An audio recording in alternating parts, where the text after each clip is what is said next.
Meus irmãos, abrindo esse congresso de missões Semear com ênfase em missões estaduais, nós vamos ter o privilégio de ouvir hoje a ministração da palavra pelo pastor André Moreira. Pastor André Moreira é missionário junto à Missão Novas Tribos do Brasil. A Missão Novas Tribos do Brasil tem mais de 70 anos de história, uma missão histórica. Foi a missão que, em parceria com a igreja, enviou a missionária Sofia Miller, que desenvolveu um trabalho fantástico aqui na Amazônia. Aquela mulher que foi entrevistada por um jornalista equatoriano, salvo engano, pedindo para que ela falasse sobre o chamado dela, e ela disse assim, aquela célebre frase: eu nunca tive um chamado, eu li uma ordem e a obedeci. É nessa missão que o pastor André Moreira trabalha. Ele é diretor e um dos professores no Centro de Treinamento Missionário Shekinah, o CTMS. Ele atua com a missão desde 2010, é líder de campo no setor oeste, ou seja, no norte do país aqui, e trabalha com a etnia Kaxinawã por 7 anos, trabalhou na verdade, isso antes dele ir para o Centro de Treinamento Missionário. Ficou viúvo, o pastor André, há 2 meses e meio, a esposa dele, ele brinca aqui, colocou na notinha dele que era melhor missionária do que ele, e ela gostaria muito de conhecer aqui os irmãos se estivesse essa noite.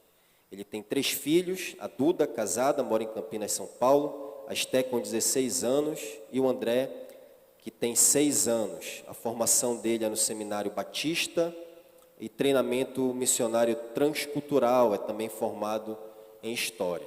Então, vamos nos unir em oração pela vida do pastor André. Pai, usa o teu servo essa noite para falar aos nossos corações. Conduze-o na liberdade e poder do teu Santo Espírito, em nome de Jesus. Amém. Amém. Obrigado, pastor. Bom, boa noite a todos. É um grande prazer estar aqui com os irmãos nessa noite. Não tem como eu não iniciar agradecendo, primeiramente a Deus, pelo grande privilégio e alegria de poder servi-lo, mas também a esses amados irmãos que estendeu o convite, a oportunidade de podermos estar aqui representando a organização Missão Novas Tribos do Brasil, né? Bom, o pastor já nos apresentou, né? Sou o pastor André. Sou paulistano, criado no interior, então sou chamado de caipira. Nasci na capital de São Paulo, mas mudei para o interior na infância, região de Ribeirão Preto, não sei quantos conhecem aquela região ali, bonita, quente, não igual o Pará, mas quente, né? Não igual aqui de maneira alguma. Até Ribeirão Preto é conhecido como a Califórnia brasileira. Imagina a temperatura de 39, 40... mas sem a umidade daqui, né? Um clima mais seco, né? E como o pastor disse, já servindo ao Senhor com a Missão Novas Tribos desde 2010, né?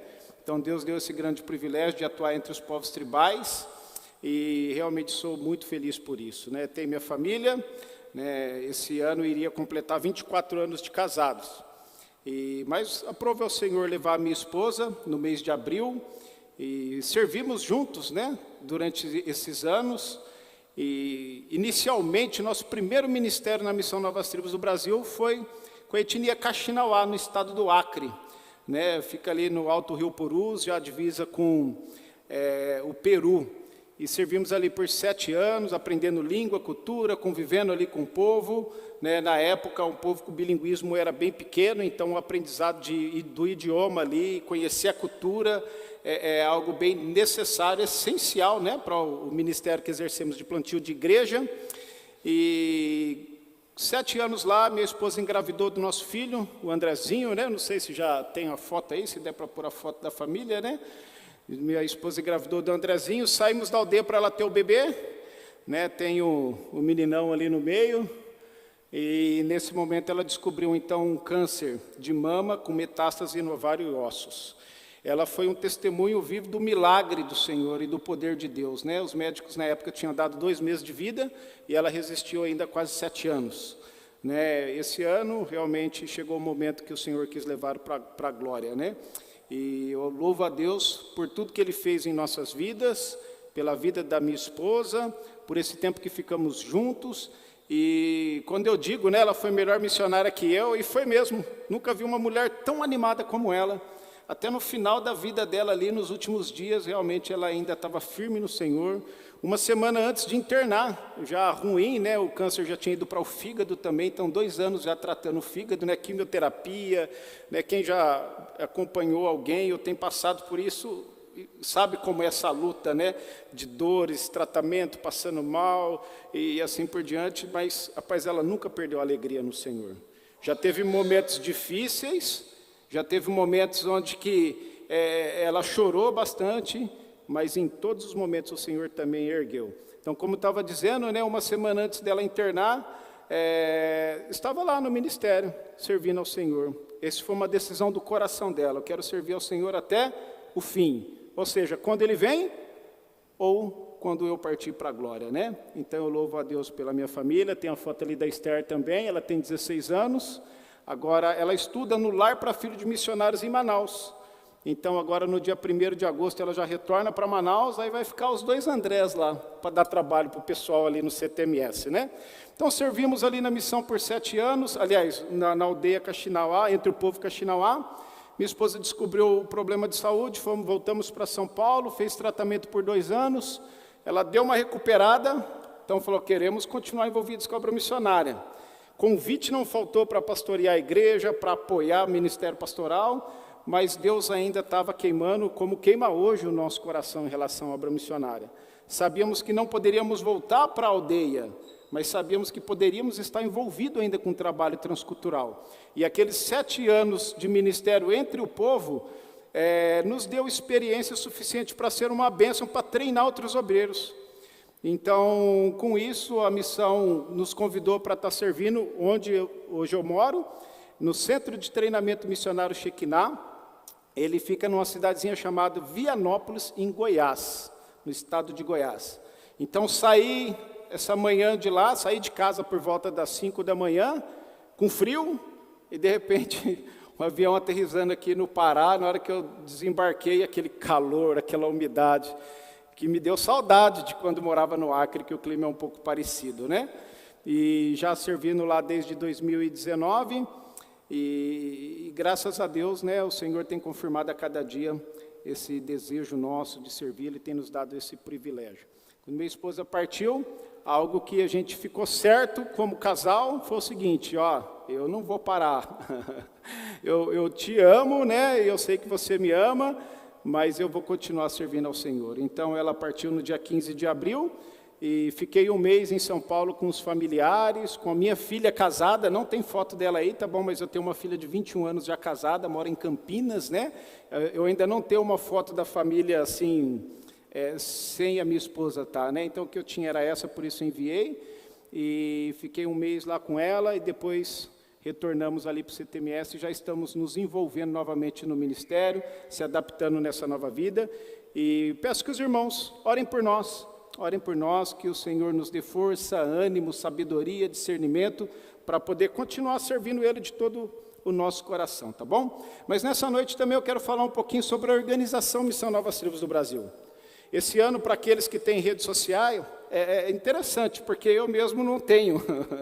Então, se você procurar alguma coisa minha lá, talvez você vai achar um Facebook antigo, né? E é o máximo que eu tenho, né? Mas você pode acompanhar mais de perto aí a Missão Novas Tribos, tá bom? Pode procurar aí nas redes sociais, com certeza você vai encontrar Missão Novas Tribos do Brasil. Você vai ver esse ano a gente colocando bastante propaganda ali, a gente não, os colegas que trabalham nessa área de comunicação, né? Sobre os 70 anos da missão. Então, a Missão Novas Tribos está completando esse ano 70 anos atuando entre os povos tribais aqui no Brasil. Hoje somos por volta de 435 missionários e já chegando próximo ao número de 50 etnias, onde temos missionários atuando, fora as bases de apoio, né, e as nossas sedes, e como centro de treinamento, temos também um Instituto Bíblico, né, o Instituto Bíblico Peniel, que fica em Jacutinga, Minas Gerais, também é um internato, um ótimo seminário, né? Então, temos aí um grupo bom de crentes em Cristo Jesus, enviados por suas igrejas para trabalhar, apoiar, de alguma maneira, o plantio de igreja entre os povos tribais, tá ok? Mas, para falar um pouquinho mais sobre a missão, tem um videozinho aí do presidente da organização, o Eduardo Luz, e eu peço que os irmãos, então, possam colocar esse videozinho, e depois eu retorno então. Ide por todo mundo e pregai o evangelho a toda criatura. O todo mundo fala da dimensão geográfica, em todos os lugares. E toda criatura fala de cada vida preciosa, não importa aonde ela está. E para isto precisamos de pessoas treinadas objetivamente para plantar uma igreja com o evangelho pregado na língua daquele povo. Exige um treinamento específico para isso. Damos-lhes um treinamento claro para que preguem uma mensagem pertinente àquele povo na sua língua materna. Este obreiro treinado, capacitado, sai pelas selvas, pelos lugares ermos, sendo apoiados por uma logística que permite que eles cheguem no lugar específico e ali preguem o evangelho, depois de ter aprendido a língua, traduzido as lições mínimas no ensino bíblico fundamental, para que a mensagem alcance o mais íntimo daquela vida preciosa a ser alcançada. Desta forma, uma estrutura enorme é montada para que o obreiro viva entre aquele povo, aprenda a língua, transmita a mensagem, observa uma igreja nascendo e aquelas vidas são discipuladas, treinadas para chegar o momento de ver a igreja nascer e aquele obreiro treina e prepara-se para sair. Todo este processo é feito por um grupo que nós chamamos Missão Novas Tribos do Brasil. E é desta forma, desta maneira, que queremos ver tribos sendo alcançadas em todo o mundo, não importa aonde quer que elas estejam, mas damos ênfase principalmente naqueles que nunca ouviram o Evangelho uma vez sequer. Querendo alcançá-las, alie-se conosco, junte-se a nós, à Missão Novas Tribos do Brasil.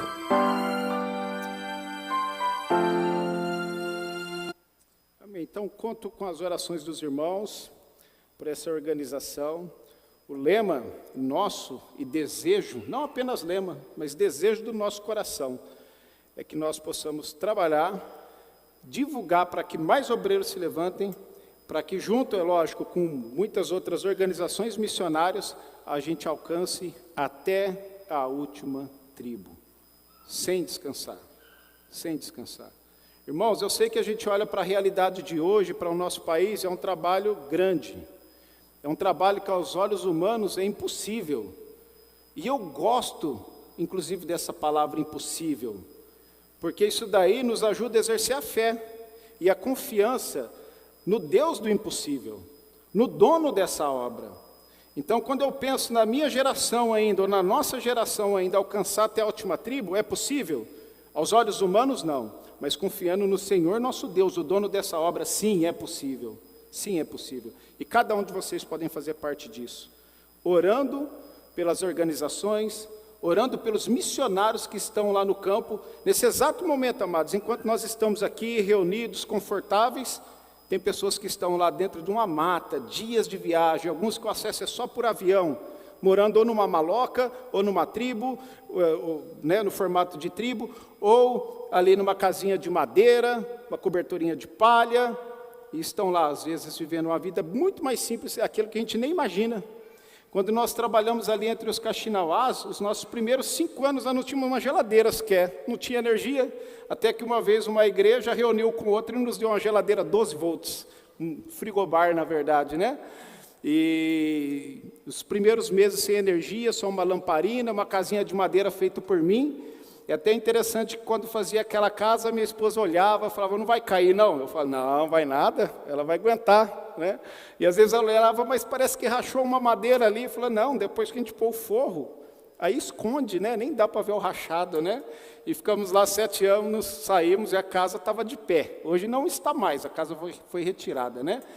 Mas, irmãos, tem pessoas nesse momento, irmãos na fé, missionários que entregaram a sua vida, tendo esse privilégio e fazendo isso com alegria, servindo ao Senhor ali, tá bom? Vamos orar por eles também, vamos apoiar através das nossas contribuições para que mais e mais missionários possam chegar no campo.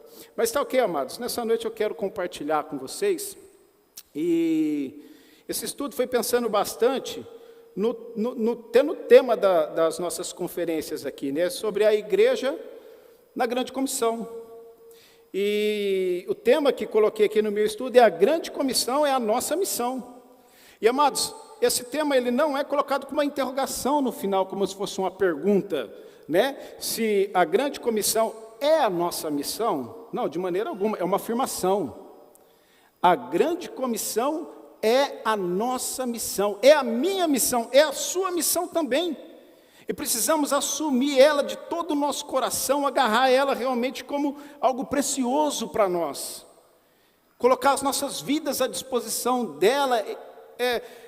Isso é sem pensar, amados, da maneira que vivemos, no contexto que vivemos, porque não importa se é lá numa tribo, ou se é numa igreja, ou no seu trabalho secular, cada um de nós temos a oportunidade e o privilégio que o Senhor nos dá de poder levar o Evangelho a alguém que ainda não recebeu, a alguém que ainda não compreendeu, ou alguém que já ouviu tanto, mas ainda não aceitou. Deus dá o privilégio para mim e para você nessa noite de levar o Evangelho a pessoas que ainda não foram alcançadas pelo Evangelho.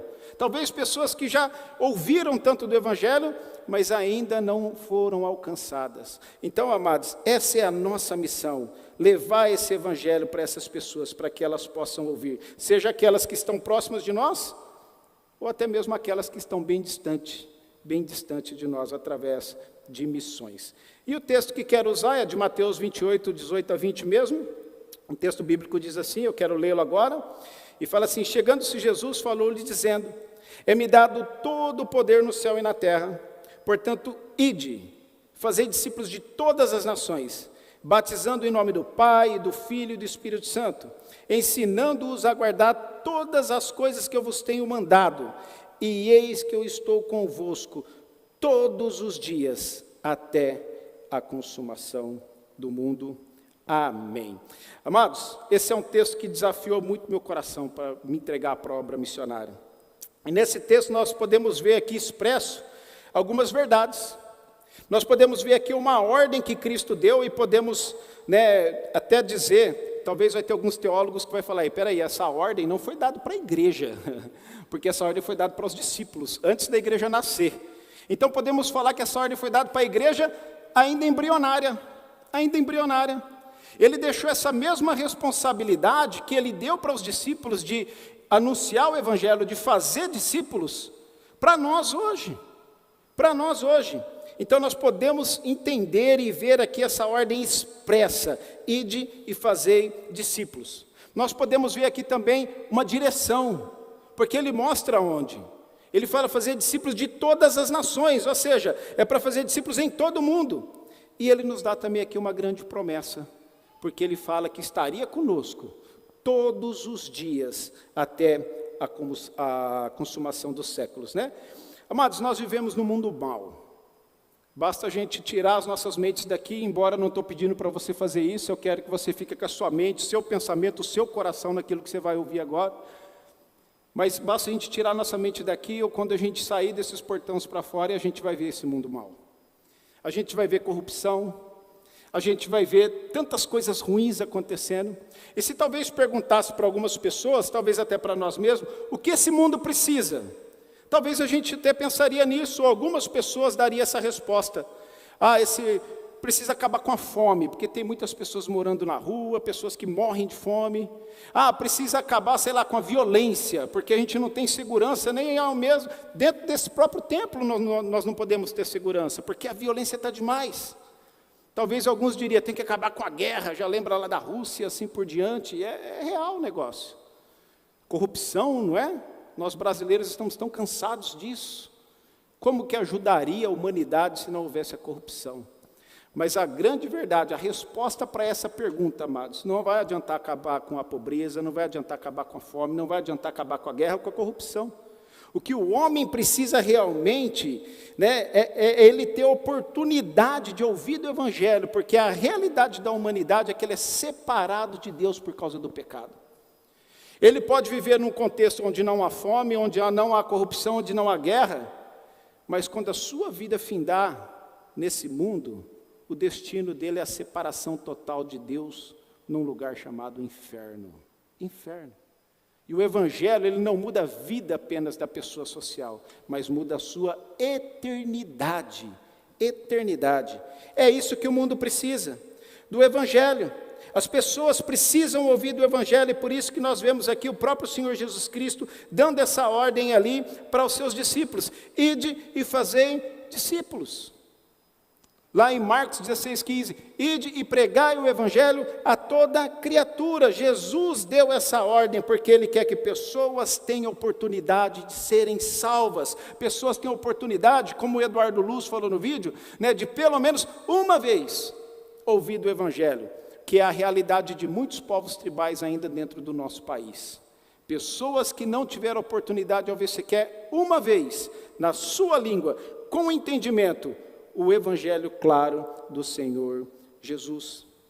A igreja na grande comissão, vemos esse texto bíblico, mas nessa noite eu quero falar um pouco sobre a grande comissão e a nossa missão, e para isso, amados, eu quero falar sobre 4 verdades que precisamos entender sobre isso, e eu vou tentar ser bem breve em falar sobre esses 4 pontos, tá ok? Mas a primeira verdade que a gente precisa abordar e que a gente consegue enxergar nesse texto, é o grande fundamento de missões. O grande fundamento. Missões tem fundamento. Missões não é feito por acaso ou de qualquer forma. Esse evento que está acontecendo aqui nessa igreja, e parabenizo e agradeço os irmãos por essa boa organização, recepção e tudo mais, não é simplesmente para preencher uma agenda. Tem um fundamento nisso. Tem um fundamento em tudo isso, e desde quando recebi o convite, que o Glauber, né, que é o que fez contato com o pastor Paulo, para vir para cá, eu tenho orado por isso, eu não tenho orado por um evento, eu tenho orado por aquilo que Deus quer fazer através do que estamos fazendo aqui nessa noite, ou nesses próximos 3 dias, que Deus toque e mova o nosso coração, para que a gente compreenda que o nosso papel nesse mundo, não é simplesmente participar, mas é se envolver, é se entregar de maneira completa e real e verdadeira à obra do Senhor. Mas para isso, precisamos compreender esse grande fundamento.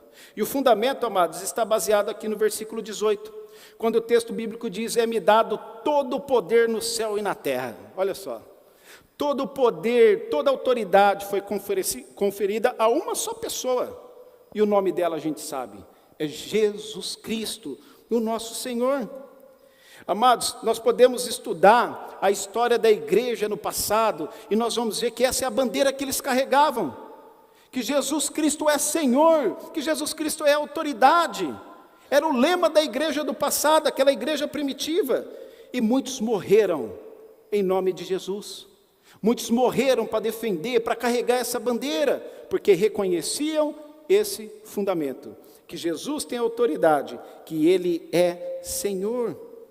Paulo, escrevendo aos Romanos, incentivando aqueles irmãos, incentivando o nosso coração também, no capítulo 14, versículos 7 a 9, eu já vou ler, tenho aqui nas minhas anotações, tá bom? O texto bíblico diz assim: porque nenhum de nós vive para si, e nenhum morre para si, porque se vivemos para o Senhor, vivemos, se morremos para o Senhor, morremos, de sorte que ou vivamos ou morramos, somos do Senhor, porque foi para isso que Cristo morreu e ressuscitou e ressurgiu e tornou a viver, para ser Senhor tanto dos mortos como dos vivos.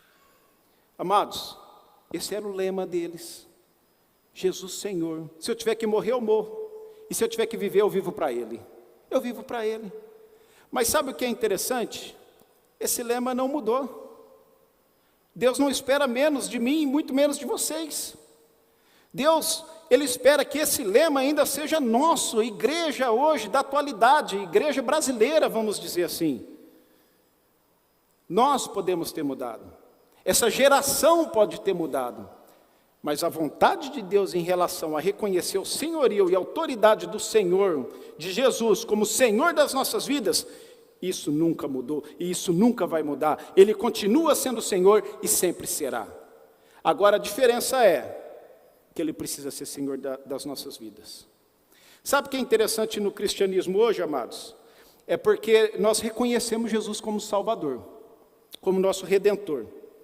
Nós cristãos hoje, temos, graças ao nosso bom Deus, uma boa teologia, conhecemos bem o fundamento de relação ao Senhor Jesus como meu Salvador.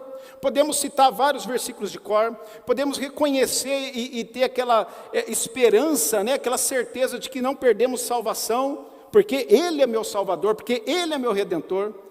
Conhecemos bem a fundo a questão da teologia em relação da salvação que encontramos em Cristo Jesus. Estamos de parabéns, isso é ótimo.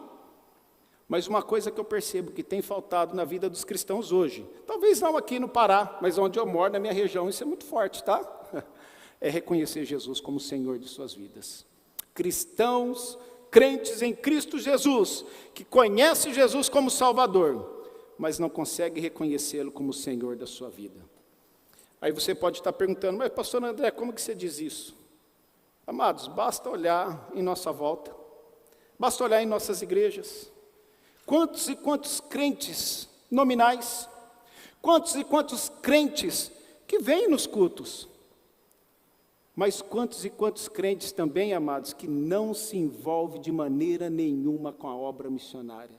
Adora o Senhor por ser o seu Salvador, mas não o reconhece ainda como Senhor da sua vida.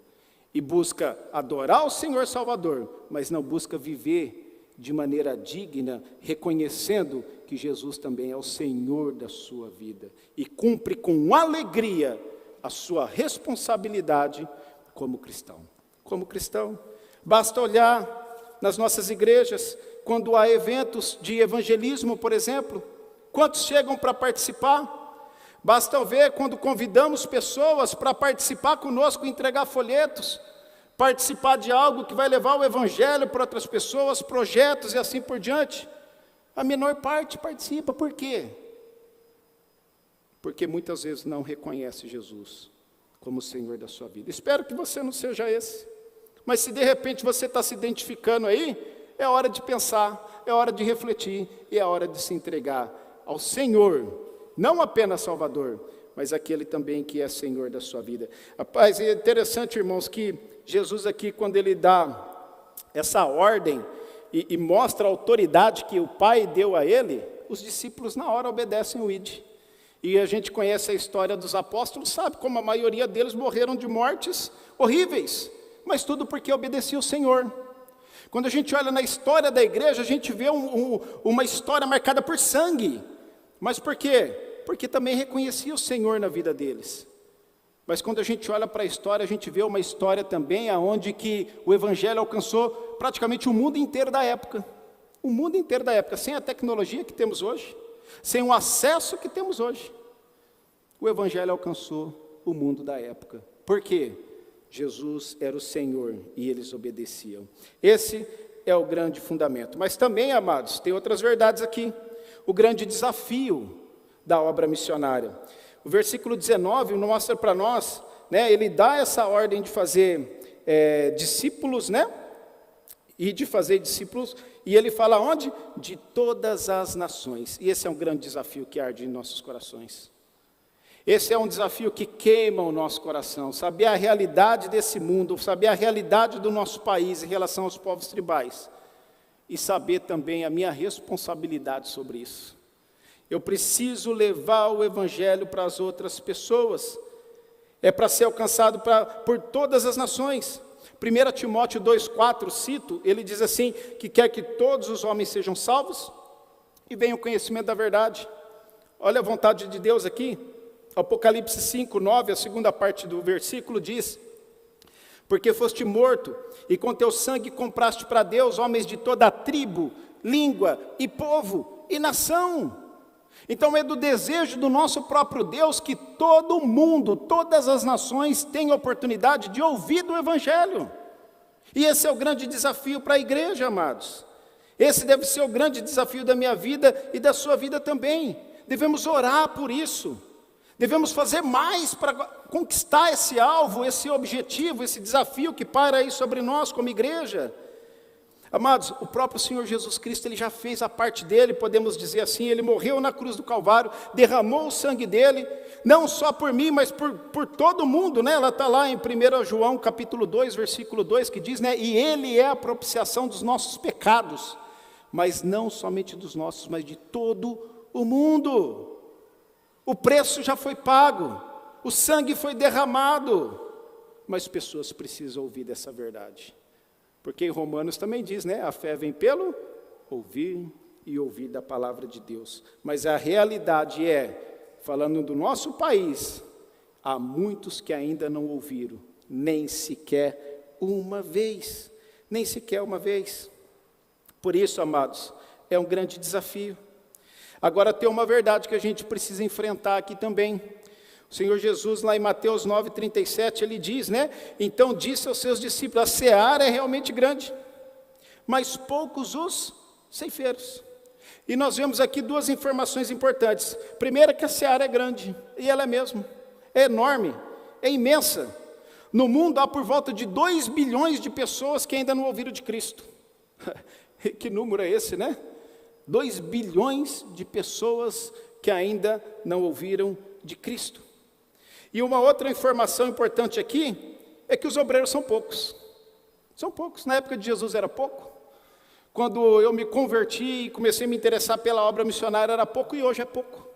São poucos que se levantam para servir a Deus. Aí talvez você pense assim, mas poxa, uma informação dessa é desanimadora. Você está falando que tem uma grande obra para fazer e poucas pessoas para realizar essa tarefa? Sim, essa é a verdade.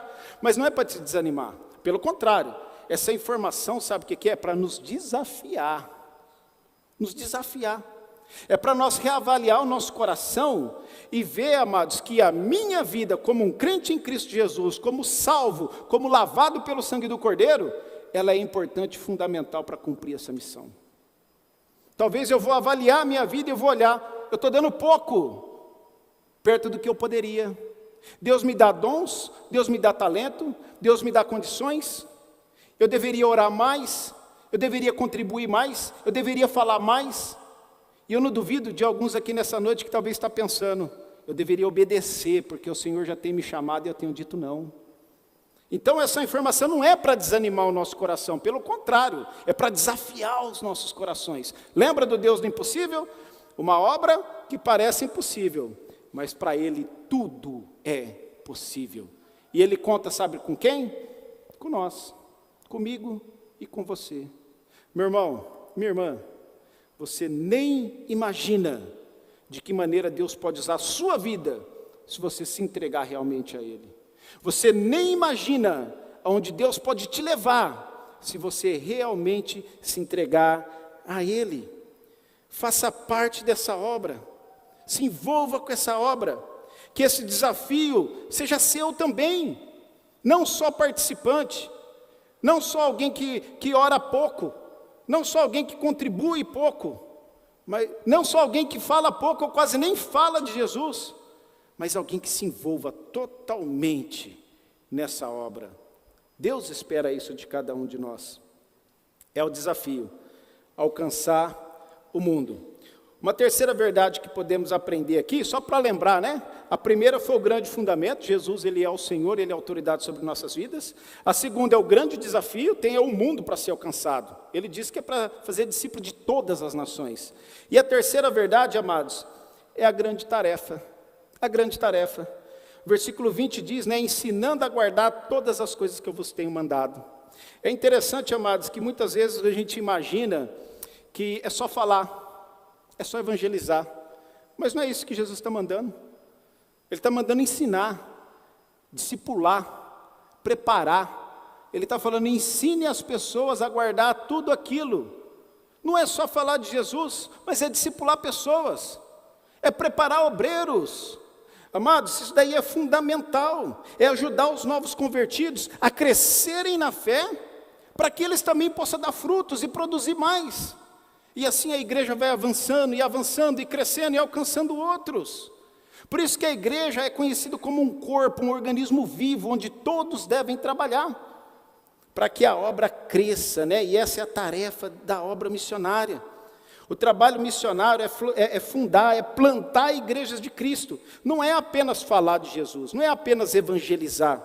Embora isso é bom, devemos fazer isso dentro das oportunidades que Deus dá para nós. Tem momentos, amados, que a única oportunidade que eu vou ter com alguém vai ser falar, Jesus te ama. E use essa oportunidade. Talvez você usou essa oportunidade até hoje, né? Quando alguém liga enganado, às vezes, para mim, quero falar com fulano de tal. Fala, não, aqui é outra pessoa. Então foi engano. Não, foi engano não, Jesus te ama, viu? Deus abençoe. E a pessoa geralmente desliga, né? Muitos não gostam de ouvir, não é? Mas talvez só essa oportunidade que você vai ter. Mas pense que você pode se envolver mais nessa obra.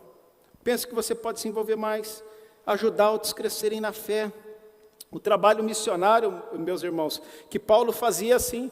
A gente pode ver, né, nas páginas ali, principalmente no livro de Atos, né, e outros livros ali que ele escreveu, ele sempre ficava ensinando irmãos. Ele pregava o evangelho, mas parava, tomava tempo, se relacionava com aquelas pessoas, ensinava elas. Em algumas regiões ele passava anos. Algumas das suas viagens missionárias era simplesmente retornando novamente naquelas igrejas, naquela região onde ele já passou, confirmando a fé, doutrinando as pessoas, para que cresçam igrejas maduras, para que essas igrejas possam dar fruto. Às vezes nós somos crentes imaginando, não tem muita coisa que eu posso fazer na minha igreja. Amados, tem sim. E como tem? Dá para me aproximar de um novo convertido, oferecer um estudo bíblico, ajudá-lo a crescer na fé. E com certeza a gente cresce junto com eles também. E essa é uma grande tarefa que temos. Não só evangelizar, mas ensinar, doutrinar. Amados, esse fica também para um contexto de um trabalho transcultural. Vivemos 7 anos ali entre os Kaxinawás, como disse, o bilinguismo lá bem fraco. Eles falavam o Ranchacuim, o idioma deles, né? E o português, as mulheres não falavam nada, crianças não falavam, os velhos também não, só os mais jovens que iam para a cidade. Esses anos que eu fiquei fora, eu tenho percebido que mudou um pouquinho. Eles têm ido muito para a cidade, alguns para estudar, e tem mudado um pouco essa realidade. Mas naquela época a gente morava ali entre eles. E de vez em quando aparecia ali alguém, fazendo um trabalho missionário. E eles passavam, visitavam aldeias, rápido, né? Vamos fazer um culto, vamos, e fazia um culto, e pregava o evangelho, Jesus te ama, Jesus quer te salvar, e Jesus quer te curar. Geralmente era um movimento mais pentecostal, aí tem muito essa questão de poder, e pensa num povo indígena animista, né? Que gosta de manipular espíritos e poder. Então, rapaz, casava. Aí quantos quer aceitar Jesus? Vários levantavam a mão. Então vamos ser batizados? Aí já tinha uma outra equipe ali que ia pegando o nome dos indígenas e logo chegava uma carteirinha de membro daquela igreja. E amados, em alguns contextos isso vai funcionar. Você vai pregar o evangelho simples, claro, e muitos vão entender, vão se converter. Mas em algum contexto, isso daí é perca de tempo. A gente percebeu lá. Muitos ouviram do evangelho, mas não entenderam. Por quê? Porque não era o idioma deles. Não entendia. Levantava a mão, era batizado, aquele pessoal ia embora, ficava ali 2 horinhas, porque eram 26 aldeias ali no rio, só Kaxinawá, fora as da etnia culina e ribeirinhos, né? Iam embora, e a gente que morava lá via, cadê mudança de vida, transformação, conversava sobre o que a pessoa entendeu. Não entendi nada, não é minha língua. Mas por que você levantou a mão? Porque o pastor falou para levantar a mão, e eu levantei a mão, né? E assim por diante, né? Então, amados, é um contexto onde que o missionário, muitas vezes, ele tem que viver naquele lugar. Ele precisa se relacionar com aquelas pessoas. Ele tem que conhecer aquela cultura e aquele idioma, sabe para quê? Para quando ele começar um ensino bíblico, ele poder refutar, porque ele conhece aquela cultura. Eu vou dar um exemplo rápido. Eu me lembro que quando cheguei lá, eu estranhava, porque os homens, sempre em reunião, eles usavam cocá, maiti, que eles chamam, né? Feito de pena, se pintavam. Quem olha de fora e escuta algumas histórias, né, inclusive já aconteceu isso, né, de alguém visitar e falar, isso daí é para os demônios, para os espíritos da floresta que vocês acreditam. E eu me lembro uma vez de alguns Kaxinawás ficarem ofendidos por causa disso. Eu falei, por que você está ofendido? Não, ele falou que isso aqui é do diabo, que eu tinha que tirar esse chapéu. Que essa pintura minha é uma pintura aí da cultura, que é errado, que é adoração de espírito, mas não é. Na verdade, tem a pintura lá, que eles acreditam que se pintar traz proteção. Mas um certo tipo de pintura que o Kaxinawá usava, quando ele usava aquele cocá, o cocá mostra que ele era liderança. E a pintura mostrava qual o clã que ele é, porque tem 2 clãs, Inubacan e Duabacan. É filhote de onça pintada e filhote de onça vermelha. Então aquela pintura é o RG dele. E o que tem de pecado nisso? O que tem de pecado usar um maiti ali, né, um chapéu feito de pena para mostrar que ele faz parte de uma liderança daquela comunidade? Então, amados, conhecer a cultura é fundamental para o ensino da Bíblia. Fundamental. Eu poderia citar vários exemplos da cultura aí que precisam ser refutadas, mas o tempo não permite. Mas só para os irmãos compreenderem comigo que essa tarefa que nós temos não é só falar de Jesus, mas é plantar igrejas. É treinar pessoas para que igrejas venham maduras e elas deem frutos, para a honra e glória de Deus e para a expansão, né, do Evangelho entre outros povos. Amados, precisa haver disposição, precisa aprender com esse povo para depois ensinar em alguns contextos, tá bom? Não quero generalizar aqui, né? Plantar a igreja é um preço muito alto, é vida de ministério. Alguns anos atrás, hoje eu tenho 43 anos, quando eu tinha 38, né? Eu estava ali na missão já há algum tempo, conheci um missionário chamado Coy, não sei se vocês conhecem, alguém, ele é do interior de São Paulo, trabalha entre o povo Yanomami e em Roraima, já divisa com a Venezuela. E quando eu o conheci, né, eu fui conversar com ele, Coy, rapaz, eu ouvi sempre de você, tal, quantos anos no campo? Ele, 38 anos. Hoje ele trabalha com tradução, tudo, né? O que ele tinha de ministério, eu tinha naquela época de vida. O homem deu uma vida para aquele ministério.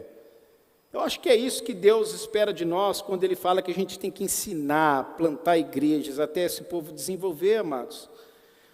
Recentemente, estava falando um pouco sobre o preço da obra missionária, né? Ela custa caro, é caro.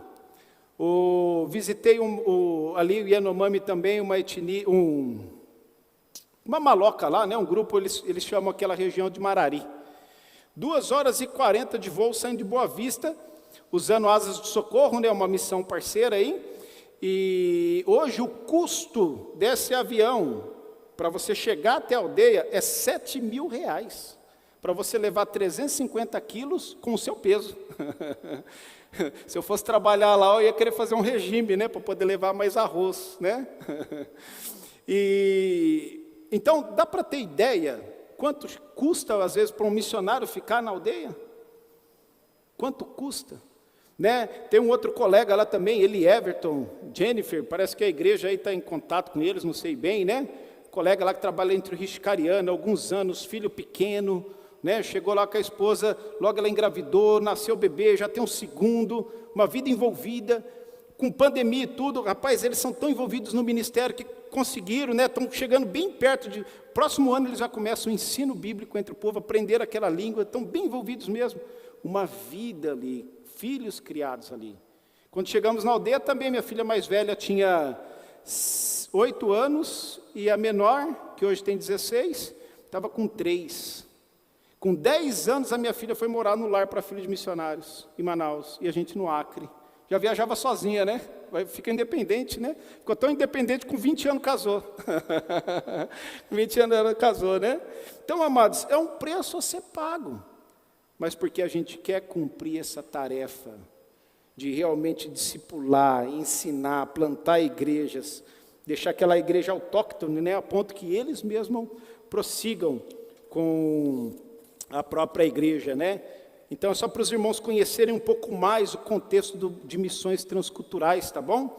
E saber quando nós oramos por eles, como podemos nos envolver. Não estou desanimando de você participar de projetos, de ir falar de Jesus, não, por favor, não entenda isso. Participe do máximo de projeto que vocês puderem.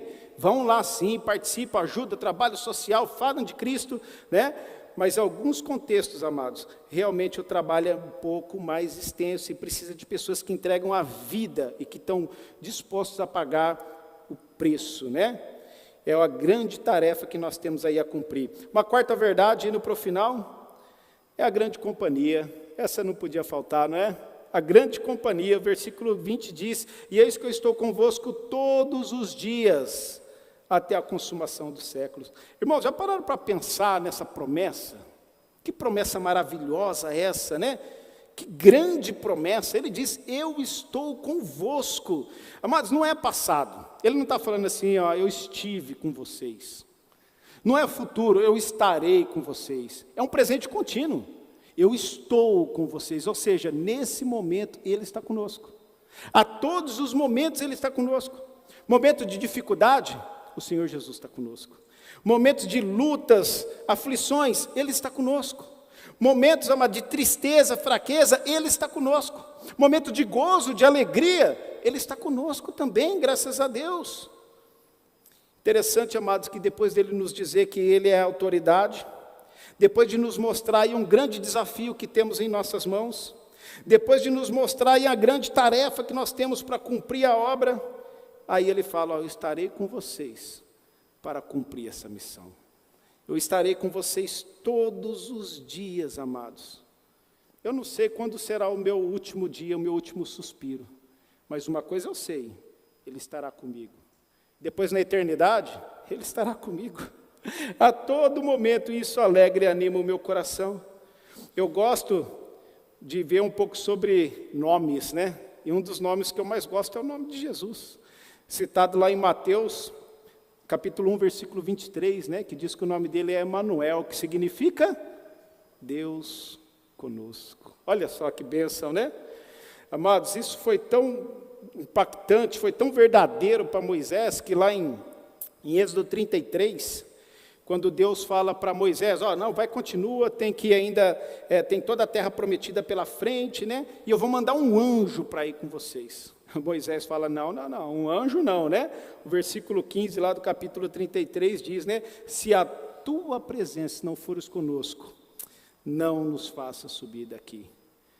Agora, sabe o que é interessante? A gente não precisa mais orar pedindo a presença dele, porque ele já prometeu que estaria conosco todos os dias. Ele está conosco, amados. Ele não está lá na frente. Ele não está como atrás, como um guarda-costa, que se a gente não der conta, ele está ali. Ele está conosco, Ele está com você. O mais perto que você imagina, mais perto do que a própria roupa que você está vestindo. Sabe por quê? Porque Ele está em você, em todos os momentos da vida. E essa promessa é maravilhosa. Concluindo então, irmãos, a grande comissão é a nossa missão.